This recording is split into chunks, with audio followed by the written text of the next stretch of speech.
এর আগের দিন কি হলো বলো। নাউন এগুলো শিখেছো। এগুলো কি বলো, এগুলো কি বলে? এই নাউন, প্রোনাউন, সাবজেক্ট এগুলোকে কি বলে? সাবজেক্টটা যদিও নয়, নাউন, প্রোনাউন, অ্যাডজেক্টিভ, অ্যাডভার্ব এগুলোকে কি বলে? কি বলে? Parts of speech. জানবে আমরা নাউনটা জানতে পেরেছি, তাই না? Very good. আচ্ছা, আর কি আর্টিকেলস তোমরা জানো?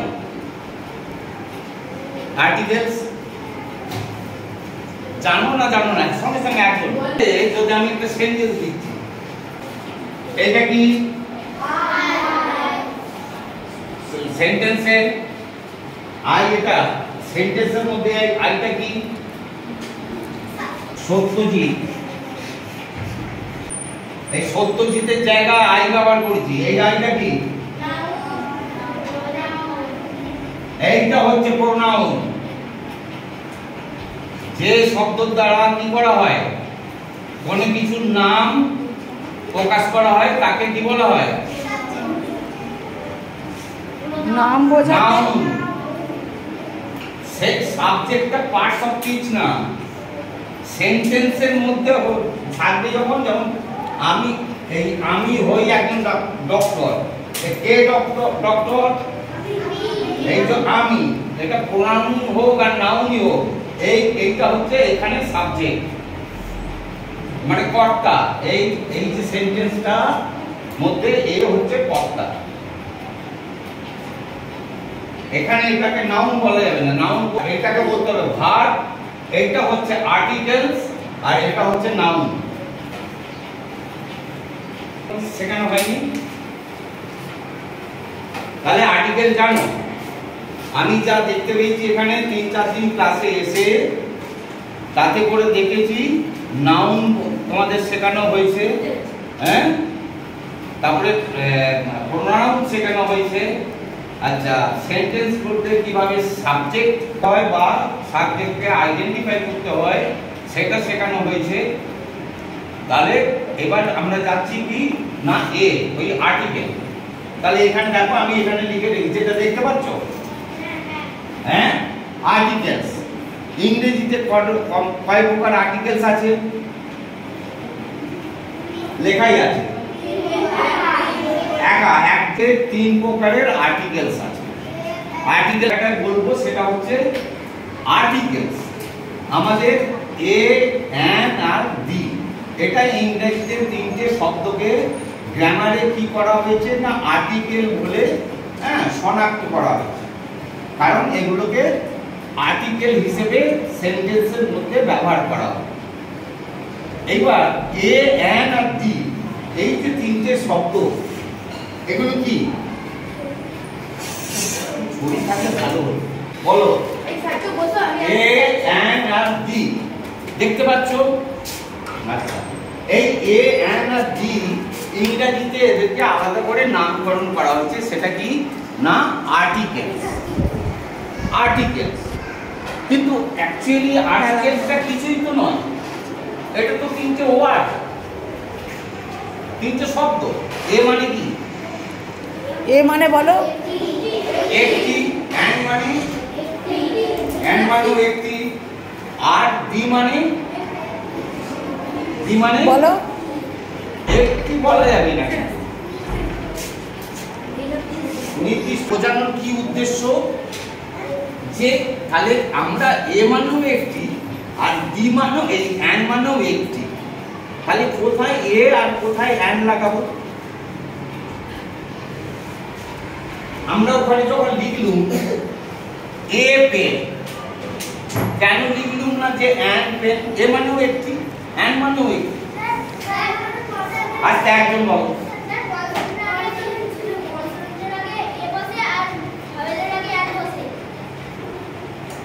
ভাওয়েলের আগে, তার মানে আমরা ভাওয়েল এবং কনসোনেন্টও জানি, তাই না? হ্যাঁ, ভাওয়েল এবং কনসোনেন্ট। এইখানে বলতে দেখো, এই জায়গাটার মধ্যে কেউ বলতে পারবে যে আমরা যখন বাংলায় শিখি, অ আ হ্রস্ব ই দীর্ঘ ই, এগুলোকে আমরা স্বরবর্ণ বলে শিখি। আর ক খ গ ঘ এগুলোকে কি বলে শিখি? ইংরেজিতে কি এরকম কোনো আছে স্বরবর্ণ ব্যঞ্জন বর্ণ? এগুলোকে কি বলা হয়? অ্যালফাবেটস বলা হয়। কিন্তু এই 26টা অ্যালফাবেটের মধ্যে ভাওয়েল গুলো রয়েছে, মানে স্বরবর্ণ রয়েছে। দেখো আমি বোঝার জন্য লাল কালি করে দিচ্ছি। কি কি ভাওয়েল কি কি আছে?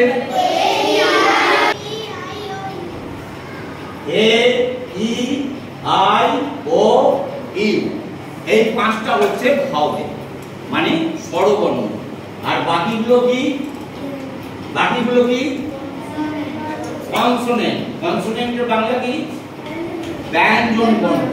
তাহলে আমরা প্রথম অবস্থায় কি শিখেছি? যে যেকোনো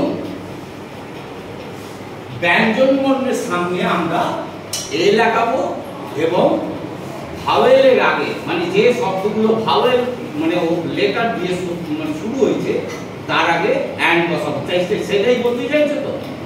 হ্যাঁ, আর জানো ভাওয়েল যুক্ত শব্দ মানে ভাওয়েল দিয়ে শুরু শব্দের আগে কি বসবে? অ্যান্ড। আর ভাওয়েল ছাড়া শব্দের আগে এ। ঠিক আছে, তুমি একটা উদাহরণ লেখো।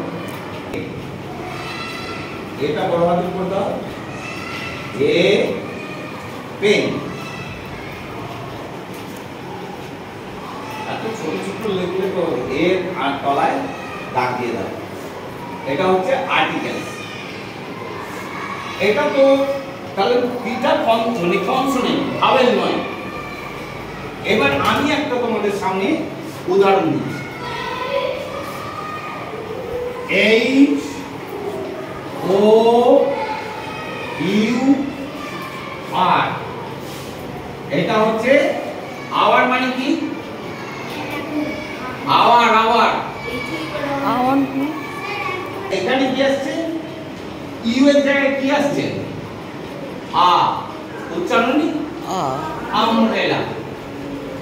যখন এটা কিন্তু ভাওয়েল, এটা এই আই ও ইউ, কিন্তু উচ্চারণটা আমরা কি করছি? আ। আ দিয়ে উচ্চারণ এসে যাচ্ছে। আর আটা কি? হ্যাঁ বলো না, জোরে বলো। আমরেলা আ এ। আমরেলা আ এ, জোরে বলো, স্বরবর্ণ। হ্যাঁ, আমরেলা তার মানে ইউ দিয়ে, আমরেলা স্পেলিংটা ইউ দিয়ে শুরু, কিন্তু আমরা যখন উচ্চারণ করছি, প্রনাউন্স করছি, তখন কি আসছে? আ। আমরেলা আ। আ এসে যাচ্ছে না?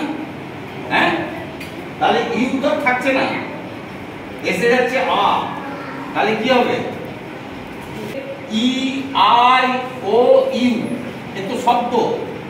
এ ই আই আ আই আ, তাহলে ওখানে কি হবে? অ্যান আমরেলা হবে। কিন্তু এইবার তারপর আচ্ছা ওটা বাদ দাও, ওটা বুঝতে পারছি না। এইটা বলো, অনেস্ট। স্পেলিংটা কি দিয়ে আছে? এইচ দিয়ে, H O N E S T, honest. উচ্চারণটা কি করছি? অনেস্ট। অ এর উচ্চারণ আসছে, তাহলে এখানে কি হবে? হ্যাঁ, ও স্বরবর্ণ তো। এখানে অ্যান হবে, কারণ স্বরবর্ণের মতো উচ্চারণটা আসছে না, তাই। আর এটার ক্ষেত্রে কি হয়ে যাচ্ছে? এই ইউনিভার্সিটা এটা কনসোনেন্টের মতো উচ্চারণ হয়ে যাচ্ছে, সেই জন্য এই ইউনিভার্সিটি হবে, এটা কখনোই অ্যান ইউনিভার্সিটি হবে না। সাফির বোর্ডের দিকে দেখো, বুঝতে পেরেছো? এইবার তাহলে এটা কি যে বলেছিল বলো? আওয়ার।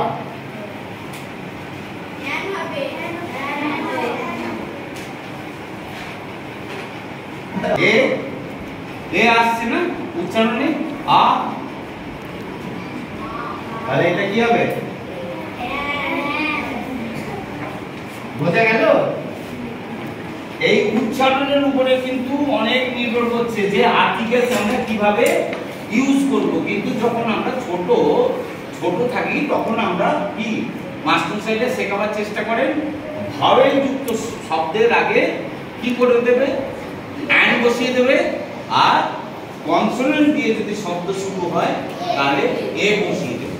কিন্তু ওই জিনিসটা যে ঠিক না সেইটা বোঝানোর জন্য আমি এতখানি জিনিস লেখালেখি করলাম বা বোঝাবার চেষ্টা করলাম।